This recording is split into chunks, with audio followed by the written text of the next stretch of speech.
আজকে রেসিপি মুসুর ডাল বাটা আর সাবু দিয়ে বড়া। এখন গরমের সময় মাছ মাংস খেতে ভালো না লাগলে এই বড়াটা বিকালের স্ন্যাক্স হিসাবে, তারপরে আপনার ডাল ভাতের সাথে খুব ভালো লাগবে। তো আমি উপকরণগুলো বলে নিই। প্রথমে মুসুর ডাল ভিজিয়ে আমি বেটে নিয়েছি। লাগছে পেঁয়াজ কুচি, লঙ্কা কুচি আর নুন, এটা লাগছে কারি পাতা। আর আমি কি করেছি, আলুটা ভালো করে গ্রেট করে নিয়েছি, নিয়ে এটাকে চেপে এর রসটা ফেলে দিয়েছি। আর এখানে লাগছে সাবু। আমি 2 থেকে 3 ঘন্টা ভিজালেই কিন্তু সাবু হয়ে যায়, খুব বেশিক্ষণ ভিজাবার কিন্তু দরকার নেই। আর এবার এটা আমি সম্পূর্ণ একসাথে এটাকে মেখে নেব। এর মধ্যে আমি দিয়ে দিলাম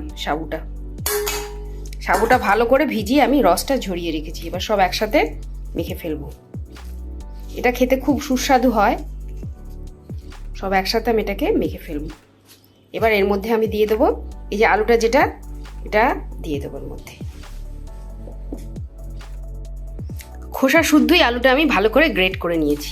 এবারে ভালো করে এটাকে মেখে নেবো একসাথে, খুব ভালো করে এটা মেখে নেবো। আর যদি মনে হচ্ছে একটু শুকনো শুকনো লাগবে, কি একটু ভিজে ভিজে ভাব লাগছে, তাহলে সামান্য এর মধ্যে একটু ময়দা, বেসন, যেটা ইচ্ছা আপনি এটা ব্যবহার করতে পারেন। এটা বিকালে স্ন্যাক্সের জন্য দারুণ লাগে। এই যে সাবু দানাগুলো আছে না, এগুলো কী হবে বলুন তো, মুখে পড়বে আর খুব সুস্বাদু হয়। এমনি মুসুর ডালের বড়া কিন্তু খেতে খুব সুস্বাদু। তার মধ্যে পড়ছে কারি পাতা, বেশ পরিমাণে কাঁচা লঙ্কা, পেঁয়াজ। এটা খেতে খুবই সুস্বাদু হয়। মানে একেবারে বিকালে স্ন্যাক্সের জন্য গরম ডাল ভাতের সাথে, একদম মাছ মাংস গরমে মুখে ভাল লাগছে না, সেই সময় এটা আপনি খেতে পারেন, খুব ভাল লাগবে। একদম করা সহজ, মানে বলতে গেলে খুব কম সময় এটা হয়ে যায়। এটা মেখে রেখে দিলেন, ফ্রিজে তুলে আপনার যখন খাবার ইচ্ছা হবে গরম গরম এটাকে বড়াটা বানিয়ে নেবেন, কিংবা আগে বানিয়ে রেখে দিলেন, খাবার সময় একটু মাইক্রো ওভেনে গরম করে নিলেন, ব্যাস আর কিচ্ছু লাগবে না। এইভাবে মেখে নিলাম। যদি আপনার মনে হচ্ছে যেটা একটু আপনার টাইটের প্রয়োজন আছে, পাতলা লাগছে, তাহলে আপনি একটু সামান্য ময়দার মধ্যে দিতে পারেন। এটা অপশনাল, না দিলেও হয়।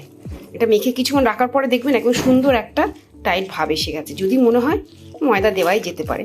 এবং খুব সুন্দর করে এটাকে আমি মেখে নিচ্ছি। এবার এটাকে আমি ছোট্ট ছোট্ট করে বড়া দেবো।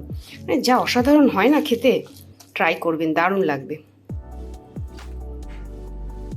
তেলটা আমার খুব সুন্দরভাবে গরম হয়ে গেছে। এবার বড়াগুলো আমি ছোট্ট ছোট্ট করে দিয়ে দেবো।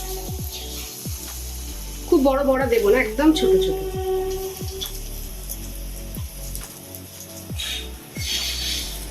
যত ছোট বড়া হবে তত খেতে কিন্তু সুস্বাদু হবে।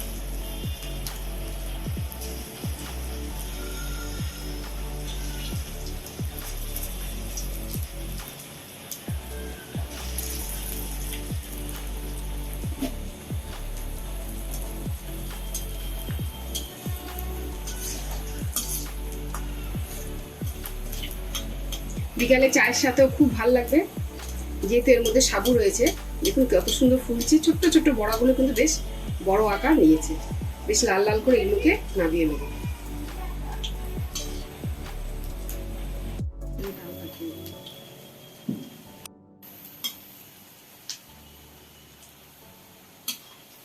বড়াগুলো আমার একদম রেডি। দেখুন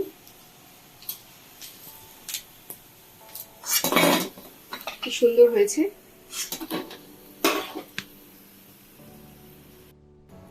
সাবু মুসুর ডালের বড়া আমার একেবারে রেডি।